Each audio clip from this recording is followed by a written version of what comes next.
Hello everyone, welcome back to Sinagstrology. For today's reading, we're going to take a look at the relationship, quote-unquote relationship of BLACKPINK's Jennie and BIGBANG's G-Dragon. So, they were rumored before, I forgot the exact year, but today is actually what day is today? Today is October 14, 2024. So, this is kind of a retrospective reading to see if celebrities were in a relationship before. So, in this one, we're going to look at Jennie and G-Dragon's alleged relationship. So, I did Jennie and V and also Jennie and Kai's reading. So, you may watch that if you are interested. But for today's video, we're going to do Jennie and GD's relationship before, if it is true or if it is PR or if it is so for today's reading, we're going to use the Romance Angel Oracle cards and the Cosmic Slumber Tarot, and we're also going to use the Astro Dice for additional confirmation and insights about this reading. So so the outline, I think we're going to look at the connection between them before. Okay, so the setting that we are trying to tap, or that we're asking the universe, is during the rumored dating. So during that timeline. So in the middle, we're going to look at the relationship between them at that time, and then on my left side will be Jennie's feelings or perspective towards GD and the relationship, and then on my right side will be GD's. So after that, we can also look at their current, and by current I mean today, as of the moment, October 14, 2024, how they feel for each other and the current connection between them. So that's going to be the outline of this reading. Let's proceed. So let me just set this aside. So let's roll the dice first. So Jennie and GD's higher self and spirit guides, please allow me to tap into their energy for this reading and to read what happened, or are they in a relationship before. So were Jennie and GD in a actual relationship before? Any insights? Jennie and So we have here the moon, Leo, I hope you can see, and then the third house. Moon in Leo in the third house. I hope you can see. Let's look at let's start with how they feel for each other. Okay. So let's start with Jennie.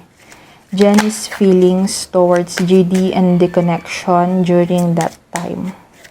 That time where people, or there are rumors that they are allegedly together. So all of these are alleged and for entertainment purposes only. We will not know the truth unless they confirm or deny or say something about it. So this is just based on my intuition and what I'm picking up based on the universe and their energy. So Jennie's feelings towards GD and the connection during this time. I need 3. So first, we have Judgment, but in reverse. Jennie. We have... sorry. Jennie, we have the 5 of Wands in reverse.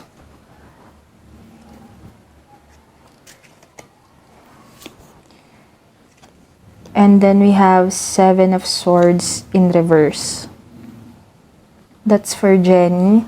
Let's now look at GD. GD's feelings towards this connection and towards Jennie during this time.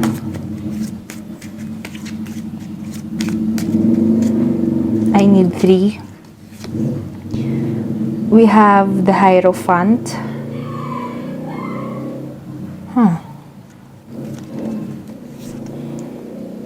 Seven of Cups. Okay. I just realized something.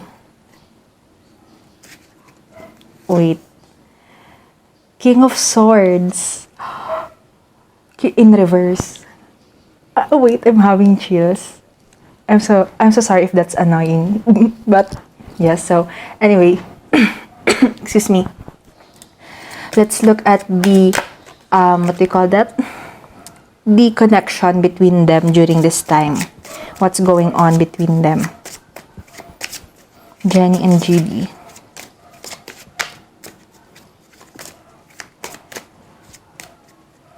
I only need one. Reconciliation. Someone from your past is returning to your life. Someone from your past. And then we have the Moon, Leo, and the third house. Third house of communication and kind of neighbors. And then Leo, and then the Moon. So let's see. Let me...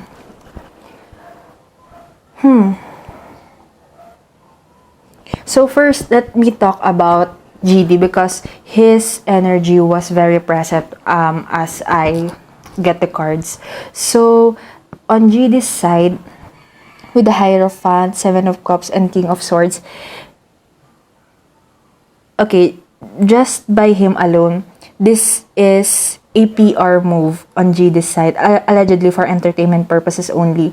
Because he, with the Hierophant in here, and the King of Swords in reverse, he has no say in this quote-unquote relationship, and he was instructed by the higher-ups, the institution, to do this. And with the Seven of Cups in here, it's either he was presented a different quote-unquote marketing choice or a different women for whom he will be connected or linked to. So either of the two. It's either he was presented with other option for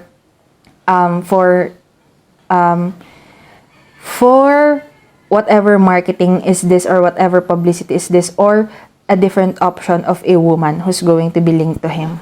That's what I'm seeing.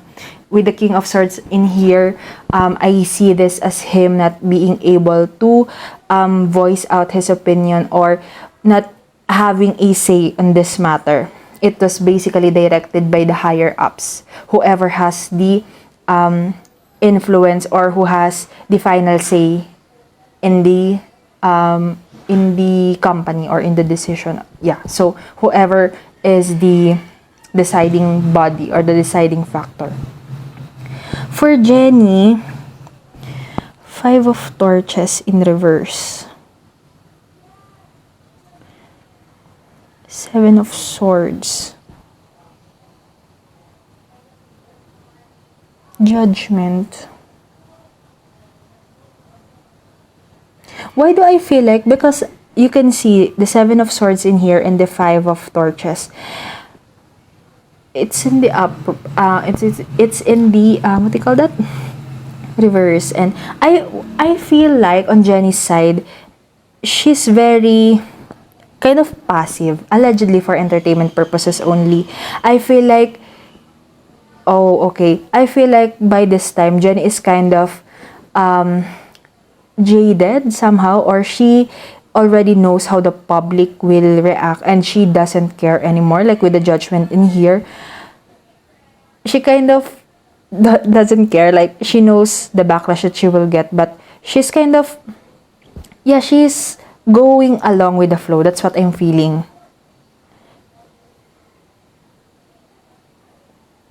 Five of Torches. This was presented to her, the idea of being in a quote-unquote relationship with GD was presented to her, and she's like, okay, like, she's just going on with the flow. And it feels like Jennie was very passive in this reading. I feel like in GD's energy, he's kind of, not worry, but he's kind of opposed to this one, or this is not like his first choice or his first option of an action. But on Jennie's side, just like, okay, whatever, I'll do it if this is what you want. she's kind of passive in this one. With the connection, reconciliation, someone from the past is returning to your life. I feel like the two of them has a connection in a way that they are very comfortable with each other. That's why I think Jennie was easy to okay, yes, let's do this. Like she doesn't have a strong opinion about this thing because she's very comfortable with GD,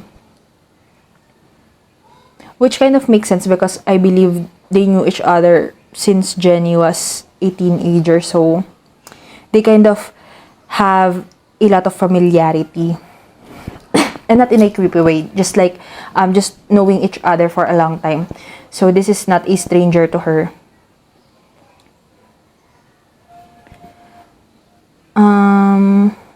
With the moon and the third house, yeah. So this is basically kind of this was made because they are in the same company with the third house there, and then the Leo, and then the moon. I feel like the institution or the company, allegedly for entertainment purposes only, picked them because aside from the fact that they will gain a lot of publicity, they are also familiar with each other, and they knew that both of them will not fuck this up because they already knew each other, they are fond of each other, they are familiar with each other, and they are maybe friends. So, wait.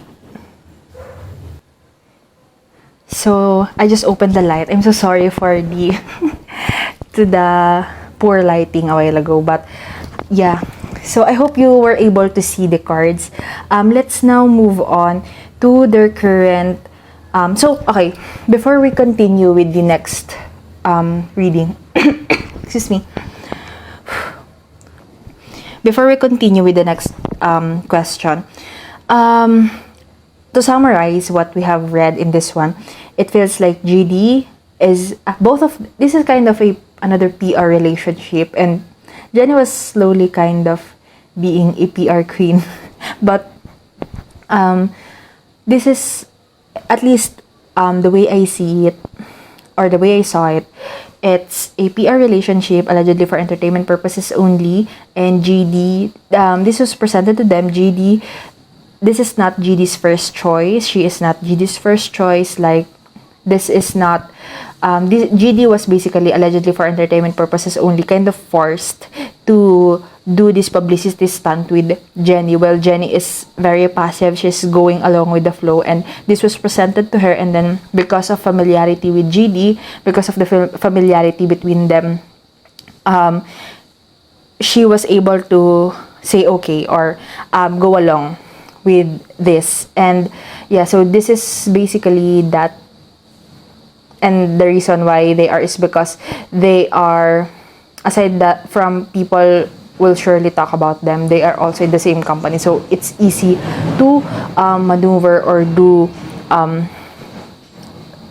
concoct, is that the right concoct things or plans, or yeah. So let's now ask their current relationship and how they feel each other. So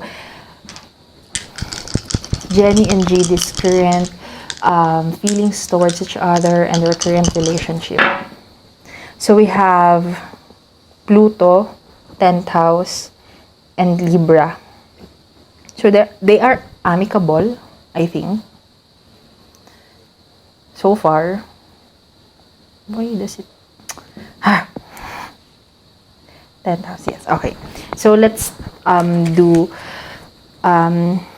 Jennie's first. So Jennie's feelings towards GD and this connection as of October 14, 2024. I need 3. I'm not going to take that. Okay, so I need 3. This is Jennie. 4 of Cups. 4 of Cups. The Sun in reverse. 4 of Cups, the Sun in reverse. And then 5 of Torches in reverse.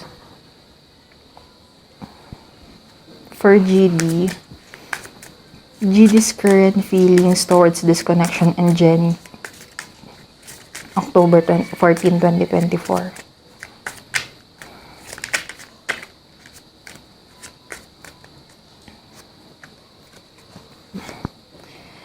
The Knight. I don't know if this is, or is this the Moon? I don't know. I don't know if that is part of the original Rider-Waite or if it is specific or you need to discard. But anyway, what's this? The 5 of Cups in reverse. So they have both 5. Oh, the Hierophant.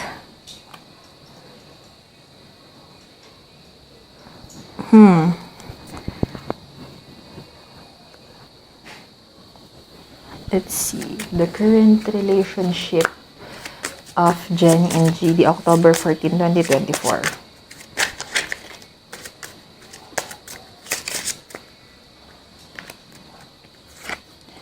Oh, healing family issues. Your love life benefits as you forgive your parents. Oh. So, from what I'm seeing, I honestly... Okay, so allegedly for entertainment purposes only, I think GD doesn't actually want, or the reason why GD is in close proximity to Jennie, whether they are friends or whatever, it's based on obligation, based on their company. And with the 10,000 there, it's for reputation. Like, I feel like, allegedly for entertainment purposes only, if they are not in the same company, or if they are not, like, if they did, I don't feel like GD like Jennie in a way that I can't explain what I'm feeling and seeing right now, but I think GD doesn't like Jennie, but not in a mean way. I think he is not just fond of her. I can't explain this feeling, but it feels like he was forced to, I hear mentor, to mentor her or to be close to her. But deep in his heart, deep in him, he doesn't want to be around Jennie. He doesn't like Jennie. I'm hearing vibes. I don't think, allegedly for entertainment purposes only, I don't think he likes Jennie's vibes. 5 of Cups. The Knight.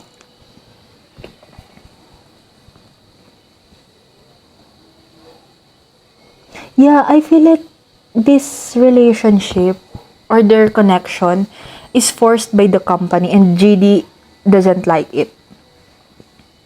I think GD, the most relationship he would want to be with Jennie is acquaintance or a professional relationship, like maybe a mentor-mentee or, yeah, but not something, I don't even think he would want to be friends with her. And not in a mean way, by the way. Like, I feel like he's just more on, I feel like, okay, I'm in GD's energy. I feel like GD feels like he and Jennie are not in the same generation, which is true, but they are not in the same, like, level in a way that he is older than her. He is a senior to her in terms of, not just he's older than her, but he's also a senior in terms of the entertainment industry. And so he sees himself more of a mentor or someone has a more knowledge or wisdom in terms of the industry where they are than Jennie. Like, he doesn't see himself as Jennie's partner or even friend. I think GD is very, like, traditional in a way that there's a difference or there's a distinction between senior and juniors, you know, because in Korea, right, there is a distinct difference with that. In other countries there's none, but yeah, I think he's very like very particular with that tradition of seniors being the seniors and then the juniors being the juniors. So in Jennie's case, yeah, Jennie is very passive. Like she doesn't, with the Four of Cups here and the Five of Torches in reverse again. Like she's not doing anything. Like she's very like go with the flow. But in this time with the Sun in reverse in here, this connection between GD and her, I forgot what actually happened before, because from what I can remember, her dating rumor, yeah, that was proven to be correct with Guy. She got a lot of like backlash and haters from that, and even more hate than what she's already doing or getting back then. But in this time, I don't know what happened, but she kind of like don't look at this relationship in a good way, in a way that this doesn't make her happy. Like I think both of them don't like that PR relationship, what happened there. I don't think they like that they were linked to each other. But in Jennie's case, because she's very passive, like she's not saying it, like she's just keeping it to herself. Like she still goes on with the flow, but deep inside she kind of don't like it, don't like the relationship or the link, how she was linked to GD. Yeah, they both don't like the PR relationship that happened with the healing family issues. I feel like I where do I read this? Does Jennie have a daddy issues? I forget if I read that or I was able to tap into that lightly in the Jennie and Kai reading or Jennie and V reading. Go watch the two so that you can see. But I feel like there's something with Jennie's dad that she was having, allegedly for entertainment purposes only, that she has some trauma in which she kind of sees that in other men, and that kind of, you know what I'm seeing, I don't think Jennie even, not to I mean, I'm not speculating about her sexuality or what, but I don't think Jennie likes men right now from what I'm picking up or what I'm tapping. But I don't know if she doesn't like men because she's not attracted to men, or she doesn't like men because she has a trauma that is still unresolved, or she doesn't know that she has what do you call that? She doesn't know that she needs to work on something related to her trauma with men. And that trauma kind of roots from her father, allegedly for entertainment purposes only. So I don't know. Please comment down below if you knew something about Jennie's father. Honestly, I can't be bothered to research because I have a lot of things to do. But if you could comment if she has problems with her father, or if her father is on the picture. My throat is so she kind of don't want to talk about it. Anyway, yeah, so basically whatever it is that, or whatever relationship that they project to public right now, it's allegedly for entertainment purposes only. It's just based on what they call this,